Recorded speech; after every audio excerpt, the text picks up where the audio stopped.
সেগুলো ভাবে থেকে যাবে, যেহেতু আমরা আর কোনো প্রশ্ন তুলছি না এই ব্যাপারে, এটা সেটেলড ফ্যাক্ট, ওইভাবে হয়। আমাদের যারা উত্তরসূরি আসবে তারা ওভাবে ধরে নেবে, এভাবে হয়।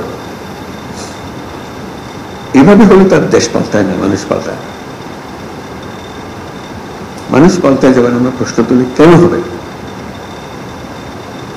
এই প্রশ্নটা নিজেদের কাছে জিজ্ঞাসা করার জন্য আমরা সবাই করছি, কেন হবে।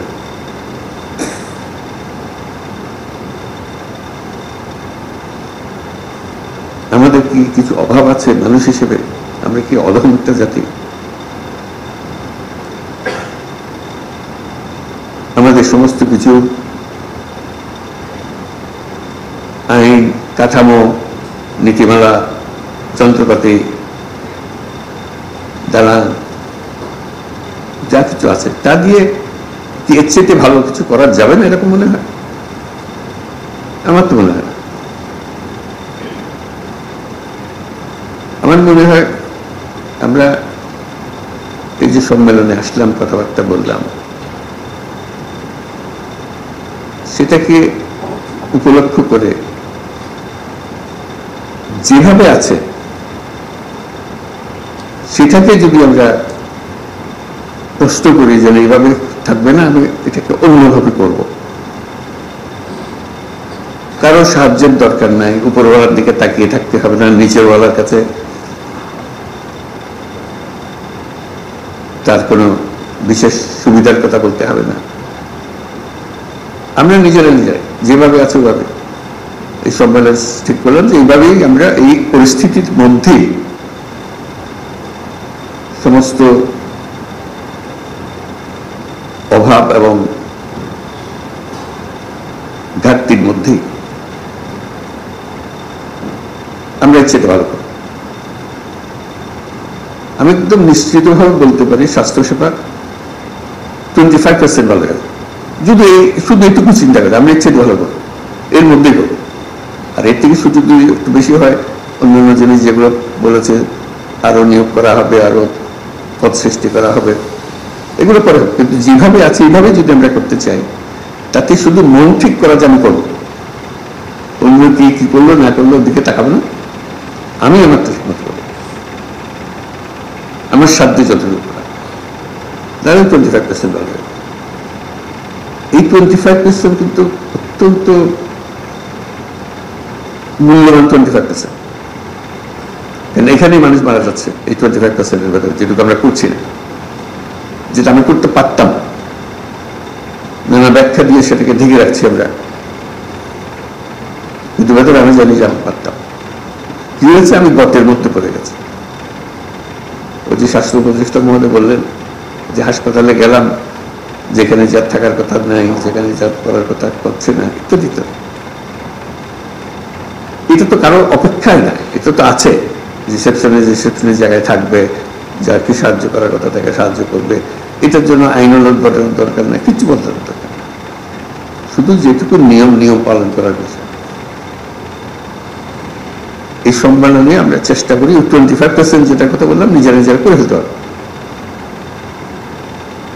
এবং 25% চেয়ে তো একটু বেশিও করতে পারবে। এই জন্য একটা মহা সুযোগ, এটা ঐতিহাসিক যদি সম্মেলনের কারণে নাও হয়ে থাকে, এটা মহা পরিবর্তন দেশের মধ্যে এসছে, আপনারা নিশ্চয় অনুভব করেছেন। অনুভব না কোনো উপায় তো নেই, এমন সব কাণ্ড হয়েছে দেশের ভেতরে যেটা 1000 বছরে আর হবে কিনা সন্দেহ।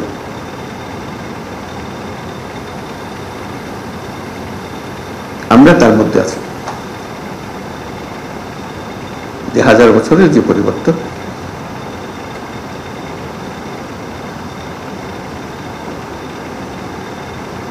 সেই সুযোগ, সেই আবহ, এর ভেতরে আমরা আছি। এই যে একটা জোয়ার, এই জোয়ারের মধ্যে যদি আমরা ঢুকে পড়ি, চিন্তা করেন আমাদের কি পরিবর্তন সম্ভব। আমি আবারও বলছি, কিছু পরিবর্তন হচ্ছে না, মেশিন ভাঙা পড়ে আছে, যেখানে যেটা থাকার কথা সেটা নাই, ইত্যাদির মধ্যে শুধু একটা মহা সুযোগ পেয়েছে এবং এটা আমার আপনার মাধ্যমে হচ্ছে। আমরা এই প্রবাহের মূল চালিকা শক্তি। যত দেশ আছে, যত জাতি আছে, তারা যদি নিজেদের স্বাস্থ্যসেবা আমাদের চাইতে ভালো করতে পারে, আমাদের মধ্যে কি গাফিলতি আছে, কি অভাব আছে যে কারণে আমরা পাচ্ছি। মানুষ হিসেবে আমাদের কোনো ঘাটতি আছে, তার সক্ষমতা হিসেবে তার ঘাটতি আছে আমার মনে হয়, কিন্তু সামষ্টিকভাবে আমরা ওই ঘাটতিটা পূরণ করতে পারছি, যেটা ব্যবহারের মধ্যে আমরা প্রয়োগ করতে পারছি। তো সেটাই নিজেদের কাছে আত্মজিজ্ঞাসা যে কিভাবে করলে আমরা এটার থেকে পরিত্রাণ পাব। অনেকে পলিসির কথা বলবে, অনেকে সুযোগ সুবিধার কথা বলবে, হাসপাতাল নাই, যন্ত্রপাতি নাই, সরবরাহ নাই, যন্ত্রপাতি পড়ে আছে, বহু মূল্যবান যন্ত্রপাতি মেরামতের অভাবে গত 10 বছর ধরে এটা এভাবে পড়ে আছে। কথার কথা এরকম বহু কাহিনী শুনি, বহু কাহিনী জানি। আশা করি এই দেখা সাক্ষাতের কারণে আমরা অনেক সুফল পাব। স্বাস্থ্যসেবা যে স্বাস্থ্যহীন সেটা আমরা সবাই বুঝি, এবং একে অপরকে দোষ দিই, এর কারণে এটা হয় না, ওর কারণে এটা হয় না। দোষ দিলে তো স্বাস্থ্যহীনতা দূর হয়ে যাবে। এটার প্রতিকার করতে হবে যাতে করে আমরা স্বাস্থ্যসেবা সঠিকভাবে করতে পারি। দুনিয়া